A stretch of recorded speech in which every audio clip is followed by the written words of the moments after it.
পেশায় একজন documentary film maker. মানুষ সভ্যতার প্রান্তে থাকা বিচিত্র সব বিশ্বাস, প্রথার জীবনযাত্রা ক্যামেরা বন্দি করাটাই আমার নেশা এবং পেশা। এবারের বিষয় ছিল আরো জটিল, আরো দুর্বোধ্য, অঘরী সাধনা। দিল্লি থেকে যখন বারাণসী ফ্লাইট ধরি, তখন মনের ভেতরে এক অদ্ভুত পেশাগত উত্তেজনা কাজ করছিল। অঘরীদের নিয়ে অনেক গল্প শুনেছি, বইয়ে পড়েছি। শ্মশানের যাদের বাস, মৃতদের যাদের সাধনার অঙ্ক, নরকীটের সেই স্বার্থপরের জ্বালা জল পান করে সেই রহস্যময় সাধকের জীবন দর্শকের কাছ থেকে দেখার এক তীব্র আকাঙ্ক্ষা আমাকে এইখানে ঠেকে এনেছিল। আমার যুক্তিবাদী মন বলছিল এগুলো সবই এক ধরনের চরমপন্থীর সাধনার পথ, যার মধ্যে অলৌকিকতার চেয়ে মনস্তাত্ত্বিক জটিলতায় বেশি। আমার উদ্দেশ্য ছিল সেই মনস্তাত্ত্বিককে ক্যামেরার মাধ্যমে তুলে ধরা, কোন রকম ভাষা ধারণা বা অতি অঞ্চলের আশ্রয় না নিয়ে। বারাণসী আমার গাইডের হিসেবে জুটেছিল রামপাল মাঝি। 40-এর কোঠায় বয়স, মুখে সর্বদা এক গাল পানের পিক। গাঙের ঘাটে তার ছোট একটা বজরা আছে। পর্যটকের ঘুরিয়ে তার সংসার চলে। লোকটার সাথে পরিচয় হয়েছিল হোটেল ম্যানেজারের মাধ্যমে। রামপালের স্থানীয় ঘাট এবং তার অলিগলির সবকিছুই তার নখদ বদলে। কিন্তু আমার উদ্দেশ্য শোনার পর তার মুখের ভাব কেমন যেন পাল্টে গিয়েছিল। বাবুজি, এই কেমন শখ আপনার? এ অগুগুরি বাবাদের ঘাটে যাবেন না, ওরা কিন্তু মানুষ ভালো না। ওদের ছায়া মারানো কিন্তু পাপ হয়ে যাব। দশামেধ ঘাটে বসে সে আমাকে বোঝানোর চেষ্টা করছিল। তার চোখে ছিল এক ধরনের আদিম ভয়, যা প্রজন্মের পর প্রজন্ম ধরে বাহিত হয়ে আসছিল। আমি হেসে বললাম, রামপালজি, আমি তো ঘাটে যাচ্ছি না, আমি শুধু তাদের জীবনযাত্রা বুঝতে চাই, তাদের দর্শন জানতে চাই। আমার ক্যামেরায় সব রেকর্ড করা থাকবে, ভয় পাওয়ার কি আছে? রামপাল গঙ্গার দিকে তাকিয়ে এক দীর্ঘশ্বাস ফেলছিল। ভয়? বাবুজি, যা চোখে দেখা যায় না তার ভয়টাই কিন্তু আসল ভয়। মণিকর্ণিকার এই প্রান্তে যেখানে সাধারণ মানুষ দিনের বেলা দিতে ভয় পায়, সেখানে ওদের জগৎ রাতের অন্ধকারে ওখানে কি হয় তা কল্পনাও করতে পারবেন না বাবাজি। তার কথাগুলো আমার কৌতূহলকে আরো দ্বিগুণ বাড়িয়ে দিয়েছিল। আমি তাকে দ্বিগুণ পারিশ্রমিকের লোক দেখিয়ে রাজি করিয়েছিলাম। তার কাজ হবে শুধু আমাকে সঠিক জায়গায় নিয়ে যাওয়া এবং তথ্য দিয়ে সাহায্য করা, বাকিটা আমি সামনে নেব। পরে কয়েকটা দিন আমার মণিকর্ণিকা ঘাট এবং সেই হরিশচন্দ্র ঘাটেই ঘুরে বেরিয়েছি। দিনের আলোয় মণিকর্ণিকা ঘাট এক অদ্ভুত জায়গা। এদিকে জীবন সবচাইতে বড় সত্য, মৃত্যু আর নগ্ন রূপে হাজির হতো। চিতার আগুনে পুড়ছে একের পর এক দেহ, অন্যদিকে সে চিতার পাশে চলছে জীবন। শিশুরা ঘুড়ি উড়াচ্ছে, সাধুরা গাঁজায় দম নিচ্ছে, বিদেশি পর্যটকরা ছবি তুলছে, আর সদ্য সচল হারা মানুষের কান্নার শব্দ সেই হট্টগোলের মধ্যে হারিয়ে যাচ্ছে। আমি ঘন্টার পর ঘন্টা ক্যামেরার সেই ভিউ ফাইন্ডারের চোখ রেখে বসে থাকতাম, কিন্তু সেই নির্দিষ্ট মানুষগুলোর দেখা পেতাম না। রামপাল বলেছিল, ওরা দিনের আলোয় তেমন বের হয় না, আর বের হলেও ভিড়ের মধ্যে মিশে থাকে। ওদের চিনতে পারা কিন্তু খুব কঠিন। আসলে সাধনা তো হয় অমাবস্যার রাতে, যখন শ্মশানের আগুন ছাড়া আর কোনো আলো থাকে না। এক সন্ধ্যায় যখন সূর্য গঙ্গার ওপারে ঢলে পড়েছে এবং ঘাটের আলোগুলো সবে জ্বলে উঠেছে, রামপাল আমার হাত ধরে টান দিল। তার চোখে মুখে উত্তেজনা আর ভয় মিশানো এক অভিব্যক্তি। বাবুজি, কই দেখুন। আমি তার আঙ্গুল অনুসরণ করে তাকালাম। মণিকর্ণিকা ঘাটের এক পাশে এক প্রান্তে, যেন যেখানে পোড়া কাঠ আর ছায়ের স্তূপ জমে আছে, সেখানে এক দীর্ঘদেহী জটধারী পুরুষ দাঁড়িয়ে আছে। তার সর্বাঙ্গে চিতার ভস্য মাখা, পরনে শুধু এক টুকরো কোপান, লম্বা চট পোকানো চুল কোমর ছাড়িয়ে নেমে গেছে। তার হাতে এক ত্রিশূল, আর তার অন্য হাতে মাথার খুলি দিয়ে তৈরি সে বিখ্যাত খরপর। তিনি এক দৃষ্টিতে এক জ্বলন্ত চিতার দিকে তাকিয়েছিলেন, যেন আগুনের লেলিহান শিখার মধ্যে তিনি মহাবিশ্বের কোনো গোপন রহস্য পাঠ করছেন। তার উপস্থিতি এতটাই তীব্র ছিল যে আশেপাশের সব কোলাহল যেন মুহূর্তেই থেমে গিয়েছিল। এমনকি চিতার কাছে দাঁড়িয়ে থাকা মৃতের আত্মীয় স্বজনরা তার থেকে একটু নিরাপদ দূরত্বে বজায় রেখেছিল। আমার বুকের ভেতরটা এক অজানা কারণে কেঁপে উঠেছিল। আমি প্রথমে আমার বইয়ের পাতা এবং ইন্টারনেটের ছবি থেকে বেরিয়ে এসে একজন জীবন্ত অক্ষরীকে চাক্ষুষ করছিলাম। তার চোখের দৃষ্টি ছিল শীতল নিষ্পরক, বড় হচ্ছিল সেই চোখে যেন জাগতিক কোনো অনুভূতির লেশ মাত্র নেই। উনি কে? আমি ফিসফিস করে রামপালকে জিজ্ঞেস করলাম। রামপাল মাথা নাড়ল আর বলল, না বাবুজি, এই তো শিক্ষানবিশ। আসলে যিনি, যাকে সবাই ভৈরবনাথ বলে ডাকে, তার দেখা পাওয়া কিন্তু প্রায় অসম্ভব। লোকে বলে তিনি নাকি গত 50 বছর ধরে এই শ্মশান ছাড়েননি। তার বয়স কত কেউ তা জানে না। তিনি এই অঞ্চলের সব অগ্রীদের গুরু। আমার জেদ যেন আরো বেড়ে গেল। আমাকে ভৈরবনাথের সেই সাক্ষাৎকার নিতেই হবে। এই ডকুমেন্টারির মূল আকর্ষণ হবেন তিনি, কিন্তু কিভাবে তার কাছে পৌঁছানো যাবে সেই রাস্তা আমার জানা ছিল না। রামপাল সাফ জানিয়ে দিলেন সে ওদিকে যাবে না। তিনি বললেন, আপনি পয়সা দিলে আমি দূর থেকে দেখিয়ে দিতে পারি, কিন্তু কাছে যাওয়ার কথা বলবেন না বাবুজি, আমার ছোট ছোট বাচ্চা আছে। এরপরে দিনগুলো কাটতে লাগলো এক অদ্ভুত প্রতীক্ষায়। আমি সকাল থেকে রাত পর্যন্ত ঘাটে বসে থাকতাম। আমার দামি ক্যামেরার ব্যাগে ভরা থাকতো। আমি শুধু পরিবেশটা বোঝার চেষ্টা করেছিলাম। শ্মশানের ডোম, চিতা সাজানোর দায়িত্বে থাকা মানুষজন আর কাঠের কারবারিদের সাথে কথা বলে তথ্য জোগাড়ের চেষ্টা করেছিলাম। কিন্তু ভৈরবনাথের নাম শুনলেই সবাই কেমন যেন চুপ করে যেত। কেউ বলতো তিনি হিমালয়ে সাধনা করতে গেছেন, কেউ বলতো তিনি মানুষের রূপ ছেড়ে অন্য রূপে বিরাজ করেন। এক রাতে প্রায় 10টা বাজে আমি একাই ঘাটের সিঁড়িতে বসেছিলাম। শীতের ভিড় একটু কম ছিল। আকাশের মেঘ থাকার কারণে চাঁদটা দেখা যাচ্ছিল না, শুধু দূরে একটা দুটো চিটার আগুন যেন চলছিল।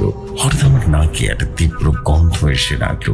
পচা মাংসের গন্ধ নয়, তার থেকেও তীব্র পচা গলা কোনো কিছুর গন্ধ। গন্ধটা এতটাই অসহ্য ছিল যে আমার বমি উঠে আসার উপক্রম হলো। আমি উঠে দাঁড়াতেই দেখলাম গঙ্গার জল থেকে কালো মতো কিছু একটা ভেসে আসছে। প্রথম ভেবেছিলাম কোনো পশুর মৃতদেহ হবে, কিন্তু জিনিসটা যখন ঘাটের কিনারায় এসে ঠেকলো তখন আমার শরীর রক্তহীন হয়ে গেল। ওটা ছিল একটা অর্ধগরিত মানুষের দেহ, সম্ভবত কোনো দারিদ্র মানুষের, যা পরিবারের চিতার কাঠ কেনার সামর্থ্য হয়নি, তাই গঙ্গায় ভাসিয়ে দিয়েছে। কিন্তু সবচেয়ে ভয়ের বিষয় ছিল অন্য জায়গায়। সে মৃতদেহটাকে কেন্দ্র করে জলের মধ্যে একটা আলোড়ন দেখা যাচ্ছিল। তারপরে আমি দেখলাম সেই দৃশ্যটা যা আমার যুক্তিবাদী মনের সব বিশ্বাসকে প্রথমবার দাঁড়িয়ে দিয়েছিল। জলের মধ্য থেকে ধীরে ধীরে উঠিলেন একজন মানুষ। তার সারা শরীর চিতার ছাইয়ে পাখা, নাকি কাঁদায় তা বোঝা যাচ্ছিল না। তিনি সেই অর্ধগরিত সব দেহটাকে অনায়াসে এক হাতে তুলে নিলেন এবং ঘাটের শিল্পে উপরের দিকে উঠতে লাগলেন, যেখানে অন্ধকারের সবচাইতে গভীর। তার হাঁটার মধ্যে কোনো জড়তা ছিল না, যেন তিনি এক বস্তা চাল তুলে নিয়ে যাচ্ছেন। তিনি যখন আমার থেকে প্রায় কয়েক হাত দূরে দিয়ে হেঁটে যাচ্ছিলেন তখন তার মুখটা আমি এক ঝলকে দেখতে পেলাম। তার চোখ দুটো অন্ধকারে জ্বলছিল যেন দুটো আগুনের গোলা। তার দৃষ্টি আমার উপরে পড়তেই আমার শীষ দানা দিয়ে এক শীতল স্রোত যেন হয়ে গেল। মনে হলো আমার নিঃশ্বাস বন্ধ হয়ে গেছে, সেটা যেন পাথর হয়ে গেছে। তিনি কোনো কথা না বলে সব দেহটাকে কাঁধে নিয়ে অন্ধকারের মধ্যে মিলিয়ে গেলেন। আমি সেখানে সিঁড়ির উপরে বসে পড়লাম। আমার হাত পা কাঁপছিল। ক্যামেরার কথা, ডকুমেন্টারি কথা, সব কথা আমার মাথা থেকে বেরিয়ে গিয়েছিল। মস্তিষ্কের ভেতরে শুধু দুটো জ্বলন্ত চোখ আর সেই পচা লাশের বিভৎস গন্ধটা ঘোরপাক খাচ্ছিল। অনেকক্ষণ পর যখন সম্মিলিত ফিরল তখন বুঝলাম আমি এখানে একা নই। আমার পেছনে কে যেন দাঁড়িয়ে আছে। ভয় ভয়ে পেছনে ফিরতে দেখি রামপাল, তার হাতে একটা লণ্ঠন, তার মুখটা ফ্যাকাশে হয়ে গেছে। সে কাঁপা কাঁপা গলায় বলল, আপনাকে মানা করেছিলেন না বাবাজি, কেন একা একা এখানে বসে আছেন? আপনি যা দেখছেন তা ভুলে যাওয়ার চেষ্টা করুন। হরি ভৈরবনাথ তান্ত্রিক আর রাজ অমাবস্যা আজ রাতে শ্মশান জায়গা উঠে। আমার মুখ দিয়ে কোনো কথা বের হলো না। আমি শুধু ফ্যাল ফ্যাল করে তাকিয়ে রইলাম সে অন্ধকারের দিকে, যেখানে শুধু একটু আগেই এক জীবন্ত বিভীষিকা বেরিয়ে গেছে। আমার মনে তখন একটাই প্রশ্ন, আমি কি সত্যিই যা দেখেছি তা কি ঘটেছে, নাকি আমার মনের ভ্রম? কিন্তু নাকে লেগে থাকা সেই পচা গন্ধটা জানান দিচ্ছিল যা ঘটেছে তা কতটা বাস্তব। রামপাল আমার হাতটা টেনে ধরে তুলল। চলুন বাবুজি, হোটেলে চলুন, এইখানে আর এক মুহূর্ত থাকবেন না। হোটেলে ফেরার পর রামপাল একটা কথাও বলেনি। তার ভয়টা আমার মধ্যে সংমিশ্রিত হচ্ছিল। ঘরে ফিরে আমি দরজা বন্ধ করে বাথরুমে ঢুকে পড়লাম। চোখ মুখে জলের ঝাপটা দিয়েও সেই দৃশ্যটা মন থেকে সরাতে পারছিলাম না। একজন মানুষ একটা পচা করা মৃতদেহ কাঁধে নিয়ে অবিরলায় হেঁটে যাচ্ছে। এই দৃশ্য কোনো সভ্য জগতের হতেই পারে না। সে রাতে আমার ঘুম এলো না। বারবার মনে হচ্ছিল ভৈরবনাথের ওই দৃষ্টির মধ্যে এমন কিছু ছিল যা সাধারণ নয়। ওটা কোনো মানুষের দৃষ্টি ছিল না। সে দৃষ্টি যেন আমার আত্মার ভেতর পর্যন্ত দেখে দিয়েছে। তিনি কি বুঝতে পেরেছিলেন আমি তাকে অনুসরণ করছি? তিনি কি জানেন আমার উদ্দেশ্য? পরদিন সকালে যখন আমার ঘুম ভাঙলো, তখন শরীর ছুড়ে এক ক্লান্তি আর মাথায় তীব্র যন্ত্রণা। আমি প্রায় সিদ্ধান্ত নিয়ে ফেলেছিলাম এই প্রজেক্ট এখানেই শেষ। যা দেখেছি তা আমার ধারণার বাইরে। জীবন হাতে নিয়ে এই ডকুমেন্টারি বানানোর আর কোনো মানে হয় না। আমি ব্যাগ গোছানো শুরু করলাম। ঠিক তখনই আমার হোটেলের দরজায় কেউ যেন টোকা দিল। আমি অবাক হলাম, এত সকালে কে আসতে পারে? দরজা খুলতে দেখি দরজার বাইরে একজন 10-12 বছরের ছোট্ট ছেলে দাঁড়িয়ে আছে। তার পরনে ময়লা একটা জামা, চুল উস্কো খুস্কো। সে আমার হাত থেকে একটা ছোট্ট পুটলি ধরিয়ে দিল। আমি জিজ্ঞেস করলাম, কে পাঠিয়েছে তোকে বলতো? সেটা কোনো উত্তর না দিয়ে দৌড়ে চলে গেল। আমি পুটলিটা খুলে দেখলাম তার ভেতরে রয়েছে কিছুটা ছাই আর ভস্য আর একটা শুকনো রুদ্রাক্ষ। ছাইটা থেকে সেই তীব্র পরিচিত গন্ধটা আসছে যা আমি গত রাতে পেয়েছিলাম। আমার বুকটা ধরাস করে উঠল। আর ছায়ের নিচে ভাঁজ করা ছিল একটা ছোট্ট কাগজ। কাগজটা খুলতে দেখলাম দেবনগরের হরফে একটা শব্দ লেখা, অপেক্ষা। আমার হাত থেকে পুটলিটা পড়ে গেল। এর মানে কি? এটা কে পাঠিয়েছিল? ভৈরবনাথ? তিনি কি আমাকে কোনো বার্তা দিতে চেয়েছিলেন? তিনি কি চান আমি তার সাথে দেখা করি, নাকি এটা কোনো ফাঁদ?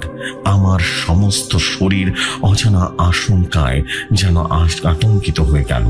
বারুণসের এই রহস্যময় জগৎ আমাকে ধীরে ধীরে তার অন্ধকার জলে নিয়ে যাচ্ছিল।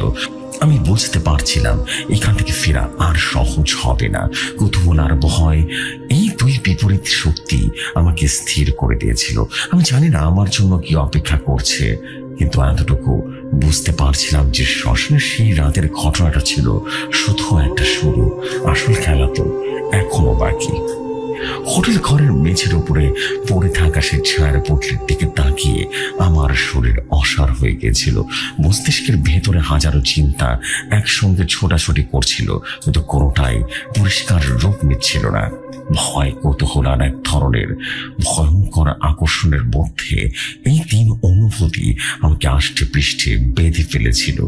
অপেক্ষা, এই একটা মাত্র শব্দ আমার সমস্ত পরিকল্পনা, আমার যুক্তি, আমার বানানো সিদ্ধান্তকে ধূলিসাৎ করে দিয়েছিল। এইটা কোনো অনুরোধ ছিল না, ছিল এক অমোঘ নির্দেশ। ভৈরবনাথ আমাকে অপেক্ষা করতে বলেছিলেন। তার মানে তিনি আমার অস্তিত্ব সম্পর্কে শুধু অবগতই নন, তিনি আমার উদ্দেশ্য জানেন। কিন্তু কিভাবে? আমি কাঁপা কাঁপা হাতে পুটলিটা তুলে নিলাম। ছাইটা থেকে আসা সেই তীব্র পচা গন্ধটা শব্দটা এবার যেন আরো জীবন্ত হয়ে আমার মস্তিষ্কে আঘাত হানলো। আমার মনে হলো এই ছায় সাধারণ কোনো চিতার নয়, এর মধ্যে মিশে রয়েছে অর্ধগরিত সব দেহের অংশ, যা আমি গত রাতে ভৈরবনাথের বই নিয়ে যেতে দেখেছিলাম। এই ভাবনাটা আসতে আমার পেটের ভেতরটা গড়িয়ে উঠলো।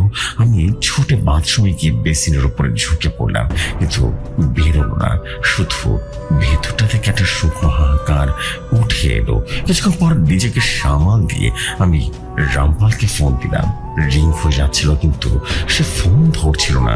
পরপর কয়েকবার চেষ্টা করার পর অবশেষে ওপাশ থেকে ভীত চাপা গলা ভেসে এলো। হ্যালো, আমি বললাম, রামপালজি, আমি অনির্বাণ। আপনি আমার কথা শোনেননি, যা করার নিজে করুন, আমাকে এর মধ্যে জানাবেন না। আমি কাল রাতে আমার পরিবারের কাছে ফিরে যাব, আর এই জন্য মনস্থির করছি বনরাশিতে আর যাবো না, আমি আর যাবো না। তার গলা শুনে আমি বুঝলাম সে জেনুইনলি আতঙ্ক। আমি রীতিমতো বড়িয়া হয়ে বললাম, শুধু একবার আসুন না রামপালজি, আমি আপনাকে কিছু দেখাতে চাই, তারপর আপনি যা ভালো মনে করবেন, সমস্যা নেই। আমার গলার স্বর শুনে সে এতটা ডিসপারেট ছিল যে তার মনকে কিছুটা নরম করলো। প্রায় 1 ঘন্টা পর সে যখন আমার হোটেলে ঘরে ঢুকলো, তখন তার চেহারা দেখার মতো ছিল। চোখ দুটো ছিল কোঠরে ঢুকে গেছে, মুখ শুকিয়ে গেছে, যেন সে গত রাতে এক মুহূর্তের জন্য ঘুমায়নি। আমি তার হাতে কাগজ টুকরোটা দিলাম। সে দীপনগর হরফে পড়তে পড়তে বলল, অপেক্ষা। শতটা পড়ার সাথে সাথে তার হাতের কাগজটা খসে পড়ে গেল, তার চোখ দুটো বিস্ফারিত হয়ে গেল। সে আমার দিক এমন ভাবে তাকালো যেন আমি কোনো আচ্ছত্য বস্তু। আপনি কি করছেন বাবুজি? এ তো সাক্ষাৎ জমের পরোয়ানা করছেন। সে ফিসফিসিয়ে বলল, মানে? এর মানে কি? আমি যেন অধৈর্য হয়ে জিজ্ঞেস করলাম। রামপাল ঘরের মধ্যে পায়চারি করতে শুরু করলো। এর মানে হলো উনি আপনাকে তার নজরে রেখেছেন। এই ভস্ম আর রুদ্রাক্ষ প্রসাদ উনি আপনাকে শিষ্য হিসেবে বহন করতে চান, অথবা আপনাকে তার সাধনার বলি বানাতে চান। দুটি সম্ভব। অগ্রি জগৎ বোঝা আমাদের মতো সাধারণ মানুষের কাজ নয়। তার কথাগুলো আমার শির দানা দিয়ে একটা ঠান্ডা স্রোত বয়ে দিল। বলি শব্দটা আমার কানের ভেতরে বাঁচতে লাগলো। আমি একজন আধুনিক পৃথিবীর যুক্তিবাদী মানুষ, ডকুমেন্টারি ফিল্ম মেকার, 21শ শতাব্দীতে দাঁড়িয়ে বলি শব্দটা আমার কাছে হাস্যকর শোনানোর কথা মনে হচ্ছিল, কিন্তু গত রাতের সেই দৃশ্য আর এই ছায়ের গন্ধ আমার সমস্ত যুক্তিকে দুর্বল করে দিয়েছিল। রামপাল আমার কাঁধে ধরে ঝাঁকিয়ে বলল, বাবুজি, এখনো সময় আছে। আজকে প্রথম ট্রেন ধরে কলকাতা ফিরে যান। এই শহরে আপনার জন্য নয় বাবুজি। উনি অপেক্ষা করতে বলেছেন, তার মানে উনি আপনাকে সময় দিতেছেন। হয় পালান, নয়তো নিজেকে আত্মসমর্পণ করুন তার কাছে। পালানোর চেষ্টা করলে উনি আপনাকে খুঁজে বের করবেন কিনা আমি জানি না, কিন্তু এখানে থাকলে নিশ্চিত আপনার মৃত্যু হইবে বাবুজি। তার চোখে আমি আমার প্রতি একটা অদ্ভুত উদ্বেগ দেখতে পেলাম, কিন্তু আমার ভেতরকার জেদটা তখন মরেনি। একজন ফিল্ম মেকার হিসেবে এমন একটা সুযোগ হাতছাড়া করা আমার পক্ষে সম্ভব ছিল না। ভয়কে জয় করতে পারলে হয়তোবা আমি এমন একটি পৃথিবীর দরজা খুলে ফেলবো যা আজ পর্যন্ত কোনো ক্যামেরা দেখেনি। আমি শান্ত গলায় বললাম, আমি পালাবো না রামপালজি, আমি অপেক্ষা করব। আমার উত্তরটা শুনে রামপাল হাত ছেড়ে দেওয়ার মতো ভঙ্গিতে একটা চেয়ারে বসলো। তার মুখ দিয়ে শুধু একটা কথাই বেরোল, আপনার সর্বনাশ আপনি নিজে ডেকে আনছেন বাবুজি, নিজে ডেকে আনলেন। সেদিন থেকে আমার এই অপেক্ষা পর্ব শুরু হলো। প্রথম দিনটা কাটলো মানসিক উত্তেজনার মধ্যে। আমি হোটেলের ঘর থেকে বেরোলাম না। সারাক্ষণ দরজার দিকে কান পেতে রাখলাম, এই বুঝে কেউ আসলো, কিন্তু কেউ এলো না। রাত কাটলো দুঃস্বপ্নে। আমি বারবার দেখতে লাগলাম ভৈরবনাথের সেই পচা সব দেহটা নিয়ে আমার ঘরের দিকে এগিয়ে আসছেন, আর তার চোখ দুটো অন্ধকারের মধ্যে চলছে। দ্বিতীয় দিনটা এমন ভাবে কাটলো, কোনো কথাবার্তা নেই, কোনো সংকেত নেই। দুপুরের পর আমি আর ঘরে বসে থাকতে পারলাম না। ক্যামেরাটা কাঁধে ঝুলিয়ে বেরিয়ে পড়লাম, কিন্তু এবার আমার গন্তব্য মণিকর্ণিকা ঘাট ছিল না। আমি উদ্দেশ্য উদ্দেশ্যহীন ভাবে বারাণসীর অলিগলিতে ঘুরতে লাগলাম, কিন্তু যেদিকে যাই মনে হতে লাগলো একজন অদৃশ্য চোখ আমাকে অনুসরণ করছে। গলির বাঁকে মন্দিরের খিলানোর আড়ালে, এমনকি ভিড়ের মধ্যেও বারবার মনে হতে লাগলো ছাই মাখা একটা ছায়া মূর্তি যেন আমার দিকে তাকিয়ে অদ্ভুত ভাবে আছে। আমি চমকে পিছনে ফিরতেই দেখলাম কিছুই নেই। আমার মনকে আমি বোঝাতে চেষ্টা করলাম যে সব কিছু নয়, একদম মনের ভুল, কিন্তু ভেতরটা আনতে চাইছিল না। তৃতীয় দিন থেকে অদ্ভুত ঘটনাগুলো ঘটতে শুরু করলো। সেদিন সন্ধ্যায় আমি হোটেলের ঘরে বসে আমার ক্যামেরার ফুটেজগুলো ল্যাপটপে দেখছিলাম। হঠাৎ ঘরের লাইটটা কয়েকবার দপ দপ করে জ্বলে নিভে গেল। তারপর আমার নাকে সে পরিচিত পচা গন্ধটা এসে রাখলো। গন্ধটা এতটাই তীব্র ছিল যে মনে হচ্ছিল উৎসটা ঘরের মধ্যে কোথাও। আমি সারা ঘর তন্ন তন্ন করে খুঁজছিলাম, কিন্তু কিছুতেই পেলাম না। কিছুক্ষণ পর গন্ধটা নিচ থেকে মিলিয়ে গেল, কিন্তু আমার বুকের ভেতরটা কাঁপুনি রয়ে গেল। পরদিন সকালে ঘুম থেকে উঠে দেখি আমার বিছানার পাশে বিছানাটা কালো পলক যেন পড়ে আছে। আমি অবাক হলাম, কারণ ঘরের সমস্ত দরজা জানালা সারা রাত বন্ধ ছিল। পালকটা কোথা থেকে এলো? ওটা কোন সাধারণ পাখি যেমন কাক বা চিলের পালকের মতো দেখতে ছিল না।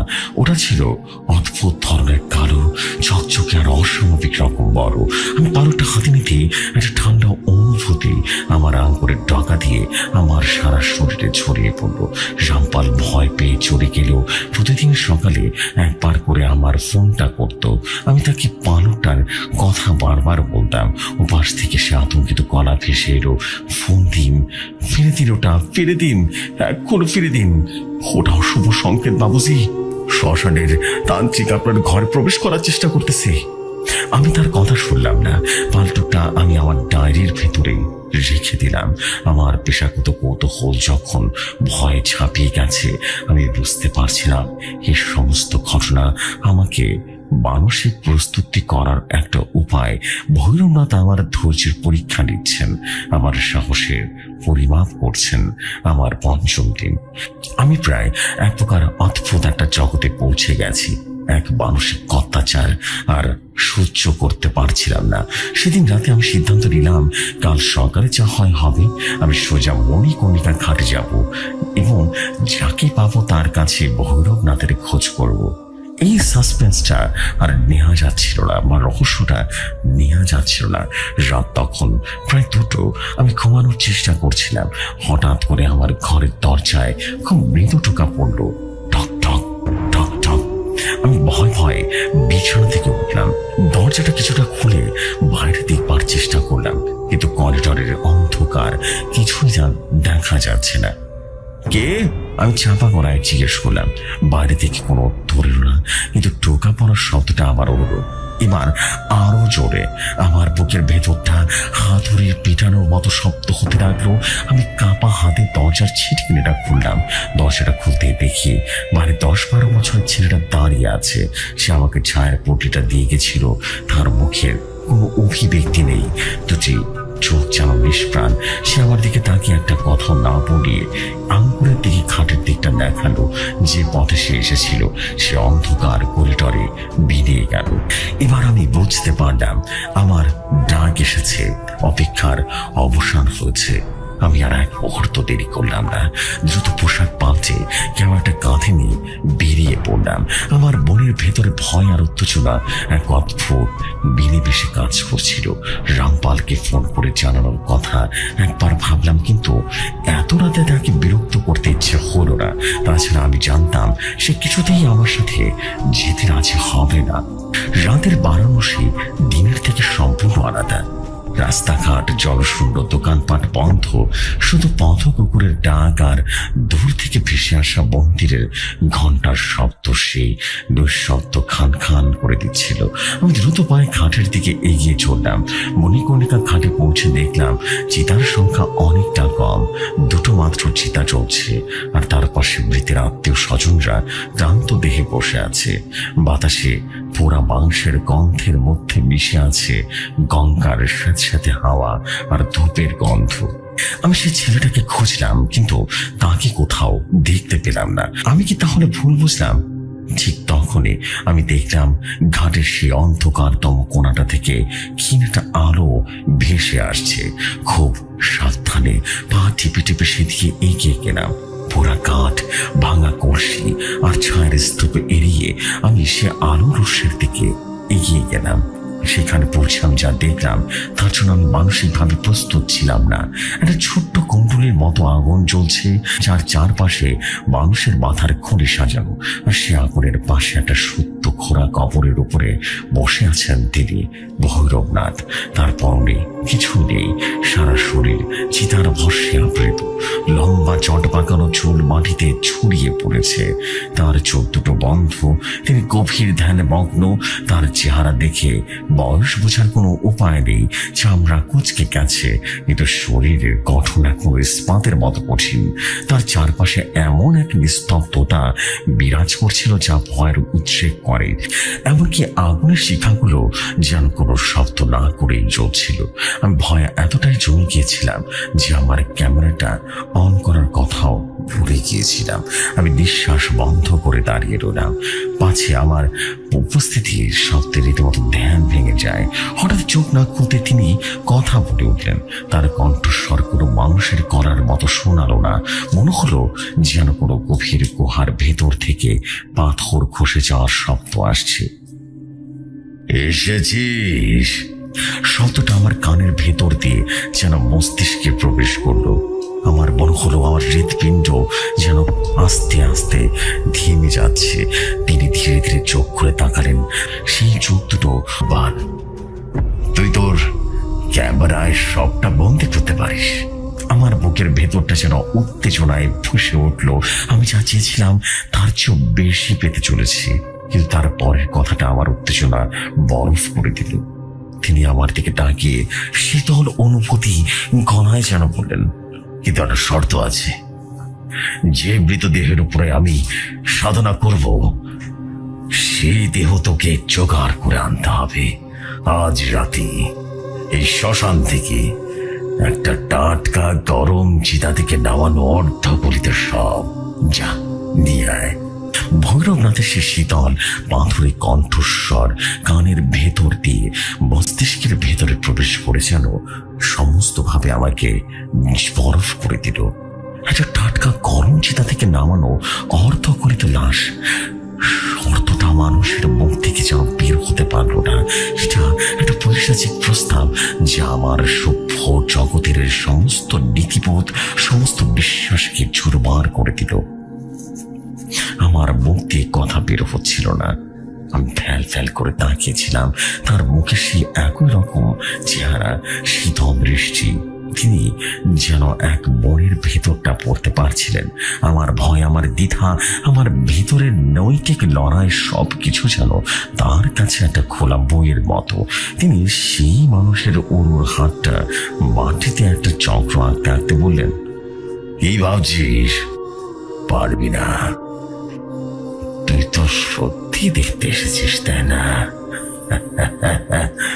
সত্য সুন্দর হয় না, সত্য সুন্দর হয় না সাধক। সত্য বিভৎস হয়, নগ্ন হয়। তাকে গ্রহণ করতে হলে নিজেকে নগ্ন হতে হয়। সমস্ত ভয়, লজ্জা, সংস্কার আবরণ ছিঁড়ে ফেলতে হয় বালক। পারবি সে আবরণ ছিঁড়তে? তার প্রত্যেকটা কথা আমার বুকের ভেতরে ছুরির মতো আঘাত করছিল। আমার ভেতরের যুক্তিবাদী মনটা চিৎকার করে বলছিল, অনির্বাণ, অনির্বাণ, পালিয়ে যা, এখনই সময়, পালিয়ে যা, এটা তোর জগৎ নয়। কিন্তু ফিল্ম মেকার সত্তাটা আমার তীব্র আকাঙ্ক্ষাকে আরো তীব্র করে তুলল, টেনে নিয়ে আসলো। সে ফিস ফিস করে বলছিল, এটাই সুযোগ অনির্বাণ, জীবনে একবার এমন সুযোগ আসে, যদি এই দৃশ্য ক্যামেরা বন্দি করতে পারিস তাহলে ইতিহাস তৈরি হবে, তোর নাম অমর হয়ে যাবে। ভয় এবং খ্যাতির এই দ্বন্দ্বে আমার ভেতরটা ছিন্ন ভিন্ন হয়ে যাচ্ছিল। আমি দেখলাম দূরে একটা নতুন চিতা সাজানো হচ্ছে। সত্য মৃত এক বৃদ্ধ যেন দেহ সোহানো কাঠের উপরে তার আত্মীয় স্বজন কান্নাকাটি করছে। সেই দৃশ্য দেখে আমার বমি পেল। আমি কিভাবে এই জঘন্য কাজটা করব, একটা পবিত্র দেহকে তার শেষ যাত্রা থেকে ছিনিয়ে আনবো। ভৈরবনাথ আমার দৃষ্টি অনুসরণ করলেন। তার ঠোঁটের কোণে সে বিদ্রুপ হাসিটা আবারও ফুটে উঠল।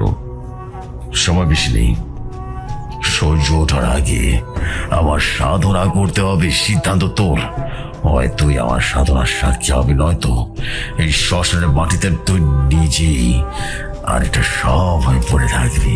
আর আমার সাধনার জন্য একটা দেহের প্রয়োজন, সেটা তুই জোগাড় করে দিবি নাকি নিজে সে দেহ হয়ে যাবে রে, যার উপর আমি সাধনা করব, সেটা তুই ঠিক কর। এই কথাটা কোনো প্রস্তাব ছিল না, এটা সরাসরি হুমকি। আমার শীত টানাতে শীতল স্রোত বয়ে গেল। আমি বুঝলাম আমি আগে বিভৎস ফাঁদে পা দিয়েছি। এখন থেকে এখান থেকে বেরোনোর কোনো রাস্তা খোলা নেই। হয় আমাকে তার নির্দেশ পালন করতে হবে, নয়তো এখানে আমার জীবন শেষ হয়ে যাবে। আমার ভবিষ্যৎ, আমার সমস্ত সবকিছুই যেন একেবারে শেষ হয়ে যাবে। আমি চোখ বন্ধ করে একটা দীর্ঘশ্বাস ফেললাম। আমার মনে হলো যেন আমি অথল গভীরে যেন তলিয়ে যাচ্ছি। যখন চোখ খুললাম তখন আমার চোখের দৃষ্টি বদলে গেছে। ভয়টা তখনও ছিল, কিন্তু তার উপরে জেদের এক অদ্ভুত আস্তরণ পড়েছিল। আমি আমার আত্মাকে শয়তানের কাছে বিক্রি করে দেওয়ার জন্য সিদ্ধান্ত নিয়ে ফেললাম। আমি রাজি। আমার গলা দিয়ে ভাঙা অস্পষ্ট একটা স্বর বেরিয়ে এলো। ভৈরবনাথের মুখে কোনো ভাবান্তর নেই, তিনি শুধু মাথা নেড়ে বললেন, যা, শ্মশানের ডোমদের সাথে কথা বল, ওরাই ওদের ঈশ্বর, তোর কাজ হয়ে যাবে, যা। আমি একটা রোবটের মতো হিরে চলছি। সে জ্বলন্ত চিতাগুলোর দিকে এগিয়ে গেলাম। আমার পা কাঁপছিল, কিন্তু আমি থামলাম না। আমি জানতাম আমাকে কাজটা করতেই হবে। শ্মশানের একটা কোণে কয়েকজন ডোম বসে বসে কাজ টানছিল। তাদের চেহারা ছিল কঠোর, অনুভূতিহীন, এবং প্রতিদিন একটা নৃত্য দেখতে তার চোখে রীতিমতো পাথর হয়ে গেছে। আমি তাদের মধ্যে সবচেয়ে বয়স্ক তার কাছে গেলাম। আমার প্রস্তাবটা শুনে সে আমার দিকে এমন ভাবে তাকালো যেন আমি পাগল হয়ে গেছি। কিন্তু তখন যে তারপরে আমি মানিব্যাগ থেকে সমস্ত টাকা বের করে সামনে রাখলাম। প্রায় 50,000 টাকা ছিল সেখানে। তার চোখ বদলে গেল। লোকটা তার ভয়কে ছাপিয়ে গেল। সে তার সঙ্গীদের সাথে সবকিছু নিচু গলায় বলল, তারপর আমার দিকে তাকিয়ে মাথা নাড়ল। পরের 1 ঘন্টা আমার জীবনের সবচেয়ে ভয়ঙ্কর সময় ছিল। আমি দূরে একটা ভাঙা মন্দিরের আড়ালে দাঁড়িয়ে অপেক্ষা করছিলাম। আমার ক্যামেরাটা অন করা ছিল, কিন্তু রেকর্ডিং এ বোতামটা টিপতেই পারছিলাম না। আমার হাতটা অবশ হয়ে গেছিল। আমি দেখলাম সেই বৃদ্ধের চিতায় আগুন দেওয়া হলো। আগুনের লেলিহান শিখা আকাশ পর্যন্ত পৌঁছে গেল। আত্মীয় স্বজনের কান্নার শব্দে রাতের নিস্তব্ধতায় খান খান হয়ে যাচ্ছিল। যখন কান্নার শব্দটা কিছুটা কমে এলো এবং আত্মীয়রা ঘাটের সিঁড়িতে গিয়ে বসলো, তখন সে টুন তাদের কাজ শুরু করলো। তারা লম্বা বাঁশ দিয়ে জ্বলন্ত চিতা থেকে অর্ধদগ্ধ দেহটাকে অত্যন্ত দ্রুততার সাথে টেনে বের করে আনলো। দৃশ্যটা এতটাই বিভৎস ছিল, আমি চোখ ফিরিয়ে নিতে বাধ্য হলাম। পুরা মাংসের তীব্র গন্ধ, চামড়াটা ফেটে যাওয়ার শব্দ, সব মিলিয়ে এক নারকীয় পরিবেশের সৃষ্টি হলো। তার দেহটা একটা ঘাটের মধ্যে পেঁচিয়ে শ্মশানের পেছন দিকে, যেখানে ভৈরবনাথ অপেক্ষা করছিল, সেখানে নিয়ে গেল। আমি কাঁপা কাঁপা পায়ে তাকে অনুসরণ করলাম। ভৈরবনাথ সেই চটের বস্তাটা খুললেন।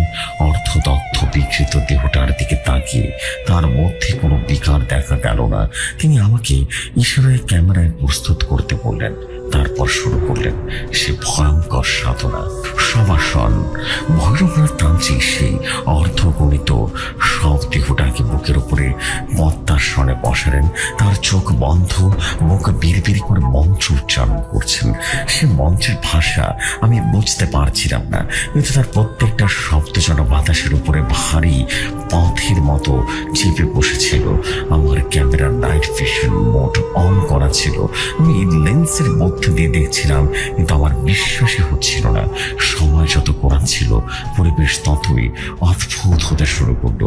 শ্মশানের সমস্ত কুকুর একসঙ্গে ডেকে উঠে হঠাৎ করেই চুপ হয়ে গেল। আগুনের কুণ্ডলি দপ করে নিভে গিয়ে আবারও জ্বলে উঠল, কিন্তু এবার তার শিখার রং গাঢ় নীল। তাপমাত্রা দ্রুত কমতে শুরু করলো। আমার গরম জ্যাকেট পরেও কাঁপুনি দিয়েছিল। আমার মনে হতে লাগলো আমার চারপাশে অদৃশ্য কারা যেন ভিড় জমাচ্ছে। আমি স্পষ্ট ফিসফিসানির শব্দ শুনতে পাচ্ছিলাম, যদিও সেখানে আমরা তিনজন ছাড়া আর কেউ ছিল না। হঠাৎ করে ভৈরবনাথ তাঁজি গলার স্বর বদলে গেল। তার মুখ থেকে এক মন্ত্র বের হচ্ছিল না, বের হচ্ছিল এক ধরনের পাশবিক গর্জন। তার শরীর সমস্ত অদ্ভুতভাবে মচসাতে শুরু করলো। আর ঠিক তখনই আমি সে অবিশ্বাস্য দৃশ্যটা দেখলাম। আমার ক্যামেরার লেন্স চোখ ধরে রেখে আমি দেখলাম তার নিচে রাখা সব দেহটা সামান্য নড়ে উঠল। প্রথম ভাবলাম ওটা আমার চোখের ভুল, কিন্তু না, সব দেহটা আঙুল কোনো সংকুচিত হচ্ছিল। তার পোড়া মুখের চামড়াটা যেন কুচকে যাচ্ছিল। আমার নিঃশ্বাস বন্ধ হয়ে আসছিল। আমি ক্যামেরাটা নামিয়ে নিজের চোখে দেখার চেষ্টা করলাম। হ্যাঁ, এটাই সত্যি, সব দেহটা কাঁপছে। ভৈরবনাথের গর্জন আরো তীব্র হলো। তিনি তার হাতের সেই ধারালো হাতটা দিয়ে সব দেহটার বুকে আঘাত করতে শুরু করলেন। আর ঠিক সেই মুহূর্তে একটা তীব্র আলো আমাদের চারপাশে ভরিয়ে দিল। আলোটা এতটাই তীব্র ছিল যে আমার চোখ ধাঁ দিয়ে গেল। আমার ক্যামেরার সশব্দে বন্ধ হয়ে গেল। ব্যাটারিটা ফুল চার্জ থাকা সত্ত্বেও ওটা ডেড হয়ে গেল। আমার কানে টানা লেগে গেল। মনে হলো হাজারো মানুষ একসঙ্গে আর্তনাদ করে উঠছে। আমি অনুভব করলাম একটা শীতল অশুভ শক্তি আমার শরীর ভেদ করে চলে গেল। আমার মনে হলো আমার নিজের শরীরের মধ্যে নেই। আমি যেন শূন্যে ভাসছি। কতক্ষণ এই অবস্থায় ছিলাম তা আমি নিজেও জানি না। যখন জ্ঞান ফিরল তখন ভোরের আলো ফুটতে শুরু করেছে। আমি দেখলাম আমি মাটিতে পড়ে আছি। আমার ক্যামেরার পাশে ভাঙা অবস্থায় পড়ে আছে। ভৈরবনাথ আমার সামনেই দাঁড়িয়ে আছে। তার চেহারা ক্লান্ত, কিন্তু চোখ দুটো অস্বাভাবিক রকমের উজ্জ্বল। সেই সব দেহ আর সেখানে নেই। তিনি আমার দিকে ঝুঁকে এলেন। তার ঠোঁটের কোণে সেই পরিচিত হাসি। তিনি ফিসফিস করে বললেন, তুই যা দেখেছিস তা দেখেছিস, কিন্তু যা দেখেছিস তার মূল্য তোকে সারা জীবন ধরে চুকাতে হবে। তোর ওই কাঁচের চোখ তা ভেঙে গেছে, কিন্তু আমি তোর আসল চোখ খুলে দিয়েছি। এখন থেকে তুই আসল সত্যটা দেখতে পাবি। এই বলে তিনি অন্ধকারের মধ্যে বেরিয়ে গেলেন। আমি পাগলের মতো সেখান থেকে দৌড়াতে শুরু করলাম। আমি হোটেলের দিকে দৌড়ালাম না, আমি সোজা স্টেশনের দিকে দৌড়ালাম। আমি কিভাবে টিকিট কেটেছিলাম, আমি ট্রেনে উঠেছিলাম, কিছুই বলেনি। আমি শুধু মনে আছে আমি বারাণসীর সেই অভিশপ্ত শহর থেকে পালাতে চেয়েছিলাম। আমি আমার শহরে ফিরে এসেছি। প্রায় 6 মাস কেটে গেছে। আমি আর ক্যামেরা হাতে ধরিনি। আমি আমার পুরনো জীবন ফিরে পাওয়ার অনেক চেষ্টা করেছি, কিন্তু পারিনি। ভৈরবনাথের মিথ্যে বন্ডে তিনি আমার চোখ খুলে দিয়েছেন। আমি এখন সত্য দেখতে পাই। আমি যখন রাস্তা দিয়ে হাঁটি মানুষের মুখ দেখতে পাই না, আমি দেখতে পাই তাদের পাশের নিচে লুকিয়ে থাকা কঙ্কাল। আমি যখন হাসি খুশি পরিবারকে দেখি, আমি তাদের হাসির পেছনে লুকিয়ে থাকা ভয়ঙ্কর মৃত্যু দেখতে পাই। আমি যখন কোনো প্রেমিক প্রেমিকাকে দেখি, তাদের পেছনের কামনা, সে খারাপ দৃষ্টি, সে শয়তানকে দেখতে পাই। কে কাকে নিয়ে কতটা খারাপ চিন্তা করছে। আমার ভেতরে এক অদ্ভুত অশুভ শক্তি যেন ভর করেছে। এই সুন্দর পৃথিবীটা আমার কাছে এক বিরাট শ্মশান ছাড়া আর কিছুই নয়, যেখানে সবাই নিজের চিতার দিকে এগিয়ে চলছে। রাতের বেলা আমি ঘুমাতে পারি না। ঘুমালেই আমি মণিকণিকা ঘাটে ফিরে যাই। আমি দেখি হাজার হাজার চিতা জ্বলছে, আর সেই চিতার আগুন আমার নিজের শরীরে পড়ছে। আর আমার সেই জ্বলন্ত দেহের উপরে ভৈরবনাথ হাসছেন, সেই পৈশাচিক বিদ্রুপের হাসি। সবচেয়ে ভয়ঙ্কর ঘটনাটি ঘটে আয়নার সামনে দাঁড়ালে। আমি আমার নিজের প্রতিবিম্বর দিকে তাকাতে পারি না, কারণ যখনই আমি আমার আয়নার দিকে তাকাই আমি আমার নিজের মুখ দেখতে পাই না। আমি দেখি আমার শরীরের ভেতরে আমার চোখের জায়গায় তার জ্বলন্ত অহংকার নিয়ে বসে আছে আরেকজন ভৈরব নাথ। তিনি আমার দিকে তাকিয়ে খিলখিল করে হাসছেন। আমি বুঝতে পেরেছি আমি সেদিন শ্মশান থেকে একা ফিরিনি। আমার উচ্চাকাঙ্ক্ষা, আমার সত্য দেখার লোভ যে আমাকে জিতিয়ে দেয়নি, আমাকে ছেড়ে দুনিয়ার জন্য হারিয়ে দিয়েছে। আমি কোনো ডকুমেন্টারি বানাতে পারিনি, বরং নিজেই একটা ডকুমেন্টারি হয়ে গেছি। এখন এক চলমান নরকের সাক্ষী, যার থেকে বেরোবার কোনো পথ নেই, কোনো মুক্তি নেই। ভৈরবনাথ আমার ভেতরে তার সাধনা সম্পূর্ণ করেছেন। তিনি আমাকে এমন এক শক্তি প্রদান করেছেন যাতে আমি মানুষের ভয়ঙ্কর চেতনাকে দেখতে পাই, একটা মানুষের ভেতরে শয়তানকে দেখতে পাই, মানুষের কুকামনাকে দেখতে পাই, মানুষের মৃত্যুকে দেখতে পাই। আমি এমন জীবন চাইনি। কিভাবে সবকিছু এমন হয়ে গেল ভাবতেই অবাক লাগে। কিংবা 10 বছর হবে এখনকার সময় সন্ধ্যার সময় কারেন্ট থাকতো না। আমরা সবাই অনেক দুষ্টুমি করছিলাম। আমার বড় একটা কাচের বোতলে ম্যাজিক বল নিয়ে খেলা করছিলাম। সবাই যে যার মতো খেলা করছিল। তখন আমার মা চার্জার লাইট আমার দিকে মারলো। তখন হাতে থাকা ম্যাজিক বলগুলো চকচক করে উঠলো। তখন মা আমাকে তার কাছে নিয়ে বসালো। সাথে আমার কাকাতো ভাই বোনও ছিল। সবাই আমরা গরু হয়ে মার কাছে বসলাম। তখন মা একটা ঘটনা বলতে আরম্ভ করলো। ঘটনাটা আমার মা আর নানাকে নিয়ে। ঘটনার স্থান নারায়ণগঞ্জ জেলার রূপগঞ্জ থানার পশ্চিম পাশের বড় এক বিলকে কেন্দ্র করে। বিলটা এতটাই বড় যে কোল কিনারা দেখা যায় না। বর্তমানে যেটা জলশিরি সেন্ট্রাল পার্ক নামে পরিচিত। তার সালটা ছিল 1996। আমার নানা দিনের বেলাতে কাজের পাশাপাশি রাতের বেলা ওই বিলের মাছ ধরত। নানাদের 3 বন্ধু একটা গ্রুপ ছিল যেটা বাচ্চা গ্রুপ নামে পরিচিত ছিল। তো একদিন বিকেলে নানা হঠাৎ বাড়িতে এসে খবর দিল তার মাছ ধরার সরঞ্জাম রেডি রাখতে। এই বলে আবার কোথায় যেন চলে গেল। সেই থেকে আমার বড় মামার নাম মোহাম্মদ মনির। উনি নানার সাথে মাছ ধরতে যাবেন। তখন নানা মানা করতেই মামা আবারও কান্নাকাটি করতে শুরু করলো। আর একটু পরে নানা আবারও বাড়িতে চলে আসে। এসে বলল, খাবার দাবার সব রেডি করে দাও, রাতের বেলা নৌকায় বসে খাবো। সেই কথা মতো যেই কথা সেই কাজ। নানি সব খাবার রেডি করে নানার হাতে দিল। তখন আমার মামার কান্না থামেনি। নানা জিজ্ঞেস করলো, মনির কাঁদছে কেন? নানি তখন বলল, সে নাকি আপনার সাথে মাছ ধরতে যাবে। নানা তখন শুনে বলল, বাবা, আমি অনেক রাত পর্যন্ত মাছ ধরি, তুমি আমার সাথে থাকাটা ঠিক হবে না। তাছাড়া তুমি আমার বড় ছেলে, তোমাকে আমি কোনোভাবে নিয়ে যেতে পারবো না।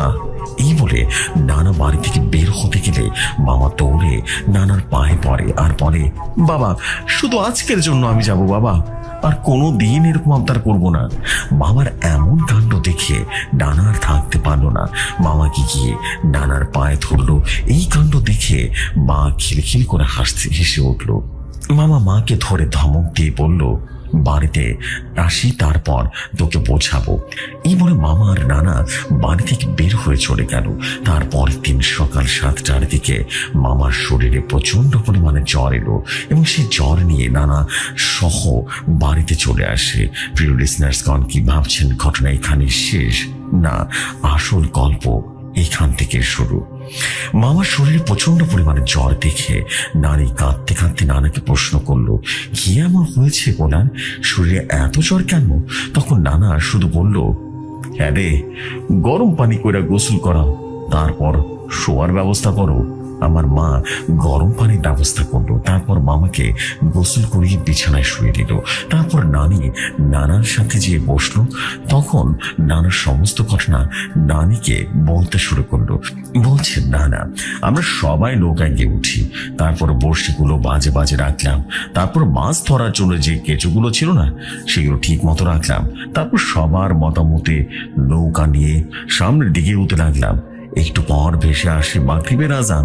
আজান শেষ হতে আমি নিয়াজ আর শরীফকে বললাম, তোরা সামনে গিয়ে আগা, আমি নামাজটা পড়ে আসতেছি। তারপর নাকি নানা নৌকার নিচ থেকে হারিকেন বের করে তাতে আগুন দিল। তখনও পুরোপুরি ভাবে অন্ধকার হয়নি। নানা মামাকে নৌকার এক সাইডে বসিয়ে বিনের পানিতে উঁচু করে নামাজ শেষ করলো। তারপর আবারও সামনের দিকে যেতে লাগলো। যেতে যেতে তার বাপ বেটার বিভিন্ন প্রশ্ন কথাবার্তা করতে লাগলো। সামনের দিকে যেতে যেতে বুঝতে পারলেন নানা দুই বন্ধু অনেকটা সামনে চলে গেছেন। উনিও ভাবলেন আজ বেশি দূরে যাওয়ার দরকার নেই, ছেলেকে যেহেতু নিয়ে এসেছে তাই কাছাকাছি মাছ ধরেই চলে যাব। তারপর নানা রূপগঞ্জ পশ্চিম পাড়া নামক এক জায়গায় নৌকা ভিটায় তারপর একে একে বড়শিগুলো কিছু লাগিয়ে বিনের পানিতে ফেলে দিতে লাগলো। সেগুলো ছিল এমন যে 50 থেকে 60টা বড়শি 2 হাত দূরে বাঁধা থাকে।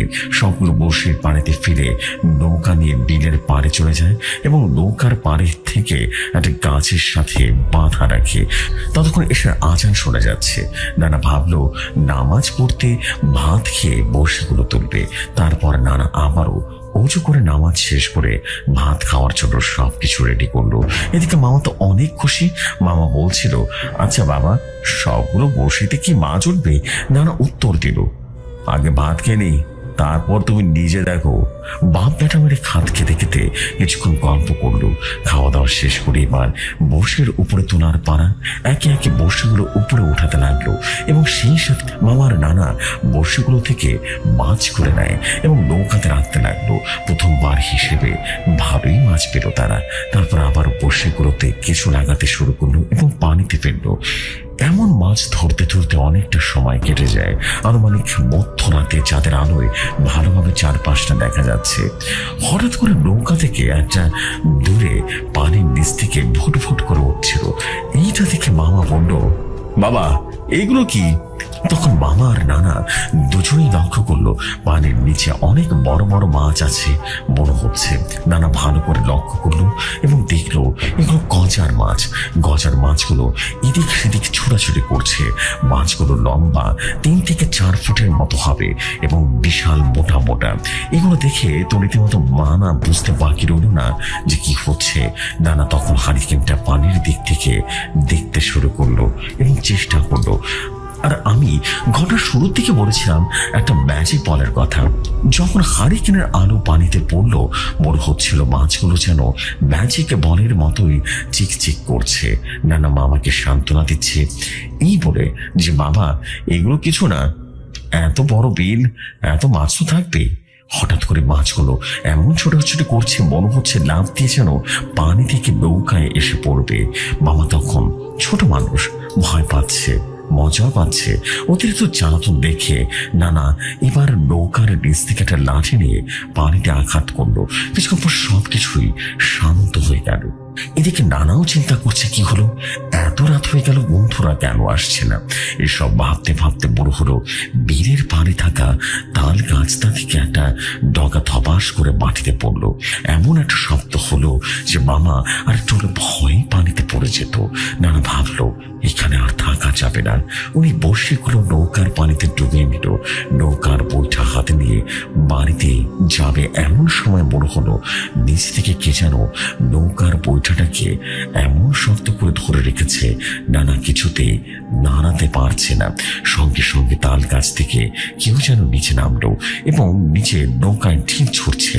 ধপাস ধপাস শব্দ হতে লাগলো, কিন্তু একটা ঢিল নৌকার মধ্যে ছিল না, পড়ার সাথে সাথে অদৃশ্য হয়ে যাচ্ছিল।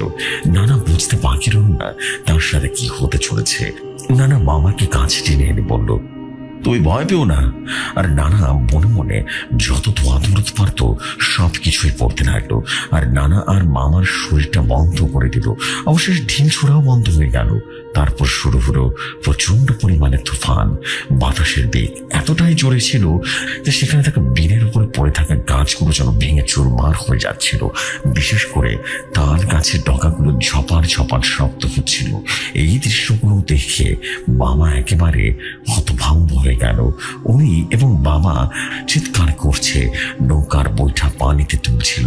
নানা আবারও চেষ্টা করছে বইটাকে হাতে নিয়ে শরীরের সমস্ত শক্তি দিয়ে নৌকাটাকে আবারও পাড়ে ফিরানোর চেষ্টা করছে। একসময় ওনারা পাড়ে চলে আসেন। নানা সবকিছু রেখে মামাকে কোলে তুলে নিয়ে এক দৌড় মারলেন।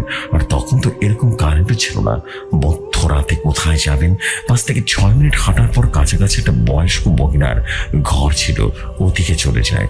ওই মহিলার ঘরের সামনে গিয়ে সালাম দেয় আর বলে মাছ ধরতে এসে ছেলেকে নিয়ে বিপদে পড়েছি, আজকে রাতের জন্য তাদের একটু আশ্রয় দিতে। তারপর মহিলা অন্ধকার থেকে বেরিয়ে আসেন। তারপর নানা পরিচয় দিয়ে সমস্ত ঘটনা ওই মহিলাকে খুলে বলে। মহিলা বলে, আপনি যেহেতু পুরুষ মানুষ, আপনি ঘরের বারান্দায় শুয়ে থাকেন, আর আপনার ছেলে আমার সাথে ঘরের ভেতরে থাকবো। এই বলে এক গ্লাস পানি দিয়ে মহিলা দরজা বন্ধ করে দেয়। ওই মহিলার বাড়ি ছিল পুরনো ভাঙা বাড়ি। বাড়ির উঠোনে কোনায় ছিল একটা ছোট্টখাটো ঘরের পাড়া।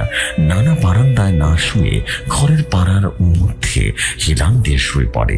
তারপর উনি নিজের উপরে দোষারোপ করতে থাকে, কেন ছেলেকে নিয়ে আসলো। এমন ভাবতে ভাবতে নানা চোখ লেগে আসলো। তখনই মনে হলো ভাবাস করে ঘরের পাড়ের পেছনে কি যেন একটা পড়লো। নানার সঙ্গে সঙ্গে ওটা দেখতে গেলেন জিনিসটা কি।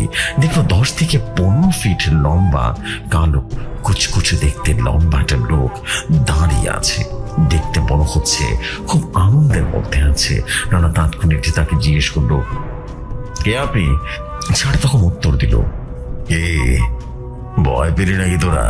নানা উত্তরে বলল, তোর নসিব ভালো, আজকে সাথে আমার ছেলেকে নিয়ে এসেছি, নয়তো তোকে যে কি করতাম না। তখন ছায়াটা উত্তর বলল, এখন তো আর তোর ছেলে নেই, দেখি তুই কি করতে পারিস কর। প্রচুর রাগ আর ক্ষিপ্ত হয়ে নানা তার হাতের বাঁশের একটা কঞ্চি পায় আর সেটা হাতে নিয়ে তেড়ে যায় ওটার দিকে, আঘাত করতে যায়। একের পর এক আঘাত করতে যাচ্ছে, কিন্তু মনে হচ্ছে বাঁশের কঞ্চি শরীরে এক পাশ ঢুকে আরেক পাশ দিয়ে বেরিয়ে যাচ্ছে। তখন কুচকুচে ছায়ের লম্বাটা আবার বড় বড় হয়ে বিশাল তরফের রূপ ধারণ করলো। দেখতে এমন ছিল, এক পা ছিল দাঁড়ানোর জায়গায় এবং আরেকটা মনে হচ্ছিল কাছাকাছি থাকা বড় একটা গাব গাছের উপরে। তারপরে কুচকুচে ছায়া পাল্টা নানার উপরে হামলা করে দেয়। প্রথম নানায় গলায় ধরে ঘরের পাড়ের উপরে কয়েকটা আছাড় মারে। নানাও তখন ওর হাত থেকে সরানোর চেষ্টা করে। এক পর্যায়ে তাদের মধ্যে ধস্তাধস্তির শব্দে মহিলা ঘর থেকে বের হয়ে আসে। এসব মহিলাকে এবং ধস্তাধস্তি অবস্থায় দেখতে পায়। মহিলা চিৎকার করে দিয়ে বলে ওঠে, তুই যে হোস না কেন চলে যা বলছি, নয়তো কিন্তু পালানোর সময় পাবি না। এই কথা বলার সাথে সাথে কুচকুচে ছায়াটি অদৃশ্য হয়ে যায়। তখন মহিলা নানাকে জিজ্ঞেস করলো, আপনাকে না বলেছি বারান্দায় থাকতে, আপনি এখানে আসেন কেন? তারপর নানাকে সাথে করে নিয়ে ঘরের ভেতরে নিয়ে গেল। ঘরের ভিতরে নানা দেখলো মামা শুয়ে আছে, শরীরে প্রচন্ড জ্বর, হারিকেন জ্বলছে। এই মহিলা মামাকে জল পড়তে দিচ্ছে। তারপরে মহিলা বলল, আপনারা মোটেও এই জায়গায় মাছ ধরতে আসাটা ঠিক হয়নি। এই জায়গাটা বেশি ভালো না, ভবিষ্যতে আর মাছ ধরতে আসবেন না। এই জায়গাটা দিনের বেলা তো মানুষ তেমন একটা আসে না। তারপর এইভাবে অনেকক্ষণ কথাবার্তা চলতে লাগলো। একটা সময় ফজরের আজান দেয়। নানা নামাজ শেষ করে মহিলা থেকে বিদায় নিয়ে মামাকে নিয়ে নৌকায় চলে আসে। সামনে দুইটা অনেক পুরাতন গাছ ছিল, একটা আম গাছ আর একটা কাঁঠাল গাছ। গাছ দুটি অনেক পুরাতন গাছ ছিল। যারা রাতে আসতো তারা নাকি কিছু না কিছু অবশ্যই দেখতো, হয়তো কালো সাপ, কালো বিড়াল, কালো কুকুর, আবার অনেকে দেখতো মুরগির ছানা। এভাবে চলছিল দিন। একদিন নাজমুল নামের এক ছেলে কাজ করে আসছিল। রাত তখন 2টা হবে। সে দেখে রাস্তায় দুটো কালো বিড়াল ঘোরাঘুরি করছে এবং কোনোদিন ধরে এক জায়গায় এসে আমার লাইটটা বন্ধ হয়ে গেল। আমি লাইটটা কয়েকবার ঝাঁকি দিলাম, কিন্তু লাইটটা আর চললো না। আমি যখন সামনে তাকালাম বাসায় আসার জন্য, হঠাৎ দেখি এটা বলে হাকিম থরথর করে কাঁপতে থাকে। তাকে একটা গ্লাস পানি দেওয়া হয়। সে সবগুলো পানি এক নিঃশ্বাসে গিলে ফেললো এবং এরপর হাকিম কিছুক্ষণ হাঁপালো এবং সবাই বলল, হাকিম ভয় পাস না, বল না কি হয়েছে। একটু পর হাকিম বলল, আমি যখন তার সামনে তাকালাম তখন দেখি সামনে অনেক বড় দুটো অবক দাঁড়িয়ে আছে। তাদের মাথা দেখা যাচ্ছে না। তখন হাকিমকে ওই অবকগুলো বলল, কিরে দাঁড়ালি কেন? আবার তুই পায়ের মাঝখানে চলে যা, তাহলে আর কিছু করবো না, যা চলে যা বলছি। এইটা বলে ভয়ঙ্কর ভাবে হাসতে থাকে। আমার কলিজা রীতিমতো শুকিয়ে গেল। তখন সে আবুটা আবার বলল, কিরে আবার পার নিচ দিয়ে যা বলছি। এইটা বলে ভয়ঙ্কর ভাবে হাসি দিল। এইটা বলে নাজমুল কাঁদতে থাকে এবং ঘেমে ওর পুরো শরীর ভিজে গেছে। তখন হঠাৎ করে দেখি তখন সে দাঁতও পড়ল। হাকিম নাজমুলকে আগে বলেছিলাম বেশি রাত করে বাসায় না যাস, তুই তো শুনিসনি। যাই হোক, আল্লাহর রহমতে তুই বেঁচে গেলি। কাল যদি তুই সেই জিনগুলোর খপ্পরে পড়তে না, তাহলে হয়তো বেরিয়ে ফেলতো। শোন, সবাই কালকে কাজগুলো কেটে ফেলতে হবে, আর এখানে কাজ করে রাখা যাবে না। যাও, আজকে সবাই বাড়ি চলে যাও, আর কাল সবাই মসজিদে চলে আসবা। সবাই চলে যাও। ঠিক যেমন করে ঘটনাটি আমার সাথে বলেছিল, আমি ঠিক আপনাদের সামনে সেভাবে উপস্থাপন করছি। বলছেন, ভাবি রাসেল, তাহলে শোন, আমি এখন তোমার সাথে যে ঘটনা বলবো না, এইটা কিন্তু একেবারে সত্যি ঘটনা, আমি একটু পারিয়ে বলবো না। ভাবির কথা শুনে আমি অবাক হয়ে যাই আর বলি, কি বলেন ভাবি, বলুন না। আমার কথা শুনে ভাবি বলল, আরে দাঁড়াও, বলছি। ঘটনা বলার আগে বলে দিই, এই ঘটনাটা কিন্তু আমার আব্বুর সাথে ঘটেছিল। এমন নয় যে প্রথম কোনো অলৌকিক ঘটনা ঘটেছে, এর আগে অনেকবার এরকম ভৌতিক ঘটনা ঘটেছে আমার আব্বুর সাথে। কিন্তু আমি এই ঘটনাটা বলছি এর কারণ এই ঘটনাটা আমার কাছে অনেক অন্যরকম লেগেছে, আর সেটা তুমি শুনলেই বুঝতে পারবে। তাহলে শোনো, আমার বিয়ের আগে আমার বাবা মার মাটি ছিল, কিন্তু আমার বিয়ের কিছুদিন পরে আমাদের আগের সেই বাড়িটা ভেঙে অন্য আরেকটা বাড়িতে গিয়ে টিন করে এবং টিনের ঘর বানায়। জায়গাটা মাটির ভেতরে ছিল, সেখানে তেমন কোনো মানুষ যেত না। কেন সেটা আগে জানতাম না। সবাই বলতো ওখানে নাকি জিনেরা থাকে, আর ওইখানে দিনের বেলাতেও নাকি অন্ধকার হয়ে থাকতো, এমনকি দিনের বেলাতেও। কিন্তু আমার আব্বু কারো কথায় কোনো কান না দিয়ে ঘরটা বানিয়ে ফেলে, আর সেখানেও থাকতে শুরু করে। এর ভেতরে কোনো সমস্যা হয়নি, কিন্তু কিছুদিন পরে আমার মা এখানে আসে আমাকে দেখতে। আব্বু বলেছিল সন্ধ্যার আগে বাড়িতে যেতে, কিন্তু মা আমাদের বাড়িতে আসার সাথে সাথে বৃষ্টি শুরু হয়ে যায়। সে কি বৃষ্টি হচ্ছে তো হচ্ছেই, থামার কোনো নামই নেই। আর একটা সময় সন্ধ্যা পেরিয়ে চলে আসে দিন আর রাত। তখন আমি মাকে বলি, মা তোমাকে আজ বাড়িতে যেতে হবে না, বাইরে যা, বৃষ্টি হচ্ছে। তুমি বৃষ্টির মধ্যে বাড়ি যেতে পারবে না, তুমি আজ রাতটা থেকে যাও। মা আর কথা শুনতে না দিয়ে দাঁড়িয়ে থাকে।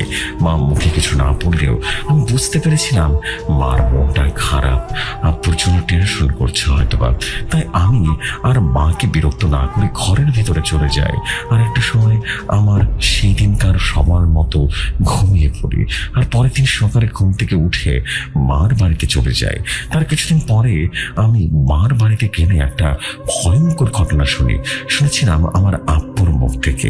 আব্বু বলে, মা তোর কিছুদিন আগে তো তোদের বাড়িতে গিয়ে রাত বাড়ির বৃষ্টির সময় আসতে পারিনি, কিন্তু তুই কি জানিস ওই দিন আমার সাথে কি ঘটেছিল? আমি আব্বুর কথা শুনে বললাম, না, কি হয়েছিল তোমার সাথে? তখন আব্বু বলতে শুরু করলো, মা তাহলে শোন, মা যেদিন তোদের ওখানে ছিল না, ওই দিন রাতে আমি ঘরের ভিতরে না শুয়ে আমি শুয়েছিলাম ঘরের বারান্দায়। আমি বারান্দায় খাটে শুয়েছিলাম, কিন্তু আমার কেন জানি শরীরের ভিতরে কেমন যেন আলাদা জ্বালা শুরু হলো। তারপরে আমি খাটের পাশে গিয়ে শুয়ে পড়ি। তখন আমি বুঝতে পারি আমার শরীরের সব জ্বালা ঠিক হয়ে গেছে। তারপরেও মাটি থেকে উঠি, শুয়ে থাকি। হঠাৎ আমার মনে হলো আমার সামনে থাকা ঘরটি রীতিমতো ভ্যানিশ হয়ে গেছে। আমি এটা দেখে প্রচন্ড পরিমাণে অবাক হয়ে যাই, কেননা কিছু সময় আগেও তো টিন দিয়ে আমার পুরো ঘরটা বাঁধা ছিল। তাহলে এখন এসব আমি কি দেখছি? হঠাৎ করে আমার চারপাশের আবহাওয়াটা ভয়াবহ রকমের পরিবর্তন হচ্ছে। মন ভাব করলাম কিছু সময় পরে হঠাৎ করে বাড়ির নারিকেল গাছের ওপর থেকে একটা পিশাচ পা নেমে রীতিমতো আমার সামনে দাঁড়ালো। পা মাটিতে দাঁড়িয়ে আছে। আমি দৃশ্যটা দেখার পরে রীতিমতো মরে যাওয়ার মতো অবস্থা হলো। আমি তখনও ভয় রীতিমতো চুপসে গেছি। তারপর হঠাৎ করে কোন রকম ভয়ঙ্কর কণ্ঠে কাছে বলে উঠলো, আবার এরকম জায়গায় শুই না। এরকম ভয়ঙ্কর কণ্ঠ শুনে আমি একটু আগ্রহ নিয়ে উকি দিয়ে দেখি কে কথা বলছে। তারপরে আমি যে দৃশ্যটা দেখি সেটা দেখার জন্য প্রস্তুত থাকবো না কেউ। আমার আব্বুর মুখে এমন কথা শুনে আমি বললাম, আর কি দেখেছিলে বলো না? আব্বু তখন আবারও বলা শুরু করলো, আমি যখন উকি দিয়ে দেখার জন্য দেখলাম যে ভয়ঙ্কর কণ্ঠটা কে কথা বলছে, তখন আমি দেখি ওই নারিকেল গাছের ঠিক মাথায় একটা সাদা পাঞ্জাবি পরা লোক বসে আছে, আর তার একটা পা মাটিতে, আর পায়ে বিশাল বড় সে নারিকেল গাছের উপরে। কিন্তু আমি তার মুখটা ভালো করে দেখতে পাইনি। তা যাই হোক, আবারও ঘটনার ভিতরে চলে যাই। তারপরে আমি অনেকটা